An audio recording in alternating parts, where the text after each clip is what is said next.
उससे पहले राफेल को लेकर झूठ, HAL को लेकर के झूठ, LIC को लेकर के झूठ, बैंकों को लेकर झूठ, कर्मचारियों को भी भड़काने के प्रयास हुए।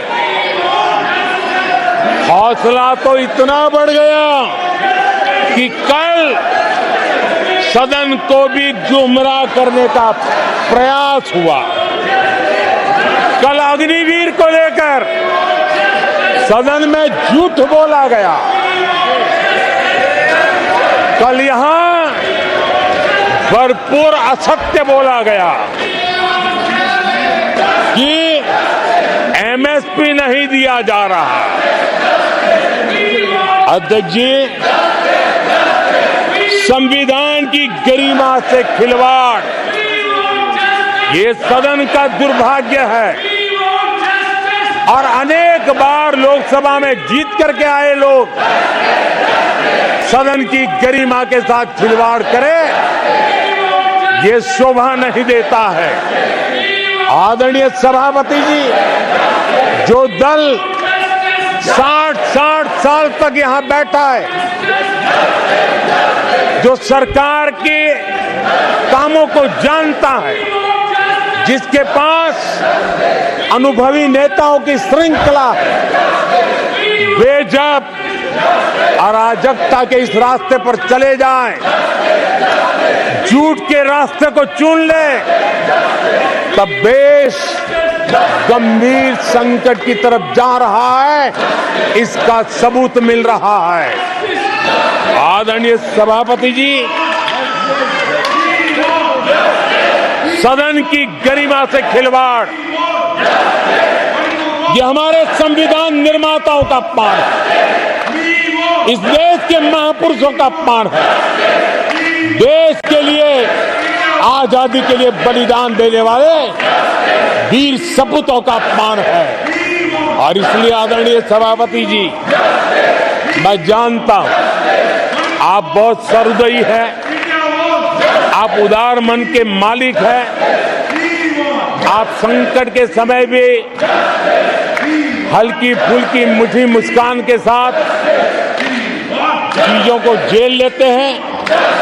लेकिन आदरणीय सभापति जी, अब जो हो रहा है, कल जो हुआ है, वो गंभीरता से लिए बिना संसदीय लोकतंत्र को हम रक्षित नहीं कर पाएंगे।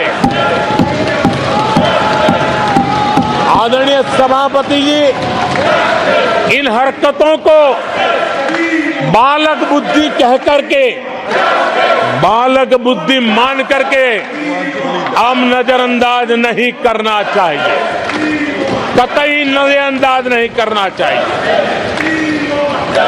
और मैं इसलिए कह रहा हूं कि इसके पीछे इरादे नेक नहीं है, इरादे गंभीर खतरे के हैं। और मैं देशवासियों को भी जगाना चाहता हूं। आदरणीय सभापति जी, इन लोगों का झूठ हमारे देश के नागरिकों की विवेक बुद्धि पर आशंका व्यक्त करता है। उनका झूठ देश के सामान्य विवेक बुद्धि पर एक तमाचा मारने की निर्लज्ज हरकत है।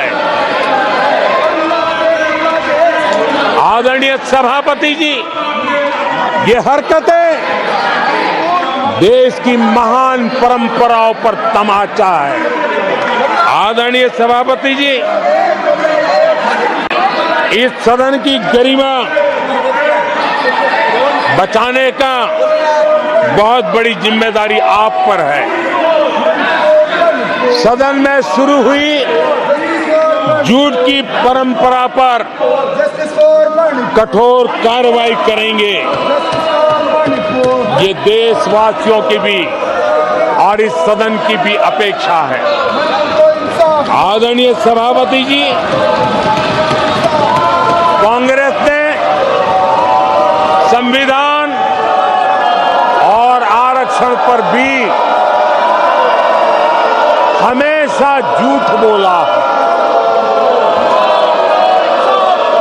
आज मैं 140 करोड़ देशवासियों के सामने सच्चाई रखना चाहता हूं, बड़ी नम्रता पूर्वक रखना चाहता हूं।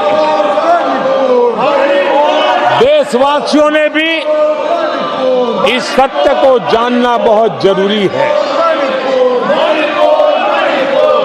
आदरणीय सभापति जी, आपातकाल इमरजेंसी का 50वां वर्ष है। इमरजेंसी सिर पर सिर्फ सत्ता के लोभ के खातिर, तानाशाही मानसिकता के कारण देश पर थोपा गया तानाशाही शासन था और कांग्रेस क्रूरता की सभी हदें पार कर चुकी है। उसने अपने ही देशवासियों पर क्रूरता का पंजा फैलाया था और देश के ताने बाने को छिन्न विच्छिन्न करने का पाप किया था। आदरणीय सभापति जी, सरकारों को गिराना,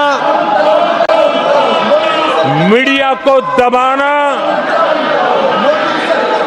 हर कारनामे में संविधान की भावना के खिलाफ, संविधान की धाराओं के खिलाफ, संविधान के एक एक शब्द के खिलाफ थे।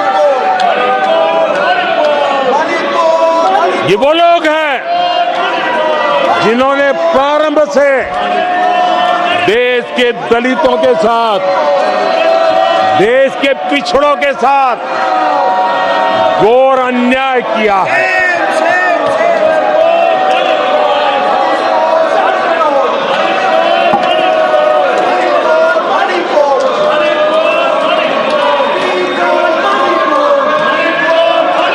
आदरणीय सभापति जी, और इसी कारण से बाबा साहब आम्बेडकर ने कांग्रेस की दलित विरोधी, पिछड़े विरोधी मानसिकता के कारण नेहरू जी की कैबिनेट से इस्तीफा दिया था। उन्होंने पर्दाफाश किया था कि कैसे नेहरू जी ने दलितों, पिछड़ों के साथ अन्याय किया और बाबा साहब आम्बेडकर ने कैबिनेट से इस्तीफा देते समय जो कारण बताए थे, वो कारण इनके चरित्र को दर्शाते हैं। बाबा साहब आम्बेडकर जी ने कहा था, मैं सरकार द्वारा